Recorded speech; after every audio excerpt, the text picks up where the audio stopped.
Elle s'éveilla en sursaut, tirée du sommeil par le bruit des bottes de l'homme piétinant les reliefs du feu de camp.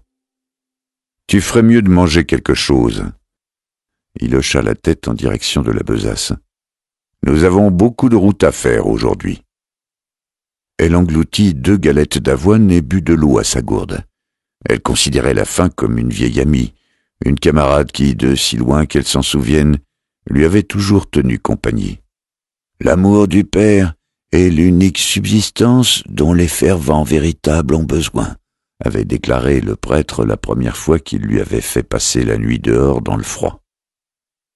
Ils se mirent en route avant même que le soleil ne pointe derrière la cime des arbres.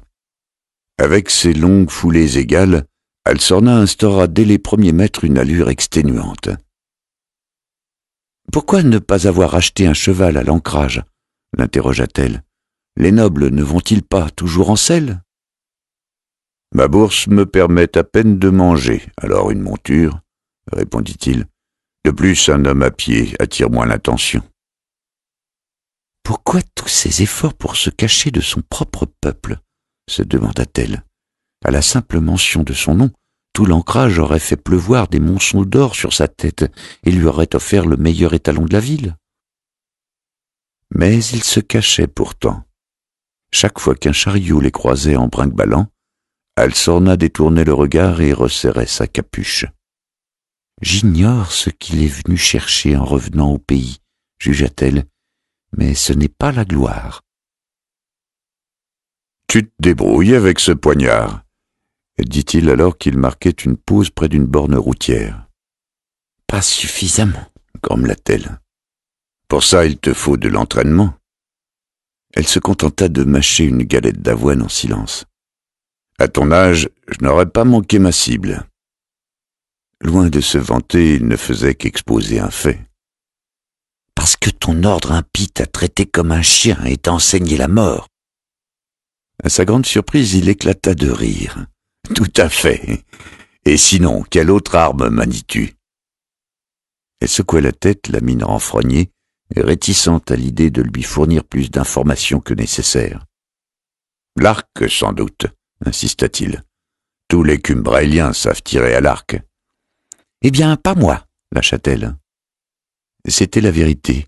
Le prêtre lui avait fait comprendre que le couteau suffirait, l'arc ne convenant pas à une femme. Il en possédait un, bien sûr, comme tous les sujets du fief, prêtre ou non. La douleur cuisante de la raclée qu'il lui avait administrée le jour où il l'avait surprise avec son arme n'égalait que l'humiliation ressentie lorsqu'elle avait découvert que l'arc long nécessitait bien plus de force qu'elle n'en disposait. Elle gardait de cet instant un ressentiment certain. Préférant ne pas s'appesantir sur le sujet, Evaïline décréta la fin de la pause et ils reprirent la route, couvrant une 30aine de kilomètres avant la tombée de la nuit. Il établit son campement plus tôt que la veille. Après avoir allumé le feu et demandé à la jeune femme de l'attiser, il disparut dans les bois une bonne heure durant. « Où vas-tu » demanda-t-elle, soupçonnant un stratagème pour l'abandonner ici. « Voir de quelle largesse la forêt nous a gratifiés. » Il revint au crépuscule, alors que l'obscurité commençait à s'installer, les bras lestés d'une longue branche de frêne. Après le dîner, il s'assit au coin du feu et entreprit de tailler la branche à l'aide d'un canif de marin, élaguant l'écorce avec une aisance consommée. Dans son silence, elle ne put s'empêcher de le questionner. « Qu'est-ce que tu fabriques ?»« Un arc. » Submergée par la colère, elle émit un reniflement de dépit. « Je n'accepterai jamais le moindre présent de ta part, sombre lame. » Il ne daigna pas même lever les yeux de son ouvrage. « Il est pour moi.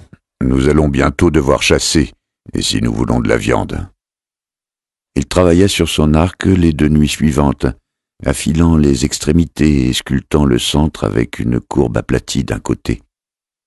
En guise de corde, il effila un lacet de rechange pour sa botte, qu'il noua aux 2 embouts aménagés sur les poupées de part et d'autre de l'arme. « L'archerie n'a jamais été mon fort, » dit-il d'une voix songeuse en faisant vibrer la corde de fortune qui produisit une note basse. « Mon frère Dentos, en revanche, il aurait aussi bien pu naître l'arc à la main. » Elle connaissait l'histoire de frère Dentos, qui faisait partie intégrante de la légende d'Alsorna. Le célèbre archer du 6e ordre avait sauvé la vie de son camarade lors du raid incendiaire sur les engins de siège alpirants, pour périr le lendemain dans une lâche embuscade impériale. À en croire les récits, le sombre lame fou de colère avait alors baigné le désert du sang de ses poursuivants, dont les suppliques n'avaient pas suffi à apaiser sa rage vengeresse. Elle doutait fort de la véracité de cette histoire, comme de toutes celles qui narraient les aventures de Vaelin Alsorna. Mais l'aisance désinvolte avec laquelle il avait paré son attaque la première nuit avait ébranlé ses certitudes. Ces affabulations comportaient peut-être un fond de vérité après tout. Il débita dans une autre branche de frêne plusieurs flèches, qu'il dut tailler en pointe faute de métal pour les têtes. « Ça devrait suffire pour des oiseaux, » dit-il. « Aucune chance d'abattre un sanglier, par contre. Il faut des pointes en acier pour leur crever les côtes. » Sur ces mots, il s'empara de l'arc et s'éloigna dans la forêt. Elle attendit 2 minutes pleines avant de pester puis de s'élancer à sa poursuite. Elle le trouva accroupi au pied d'un chêne vénérable, une flèche encochée sur la corde. Il se tenait parfaitement immobile, les yeux braqués sur l'herbe haute d'une petite clairière à quelques pas de là. Comme elle le rejoignait à pas de loup, Reva trouva le moyen de marcher sur une brindille sèche, dont le craquement résonna dans toute la forêt.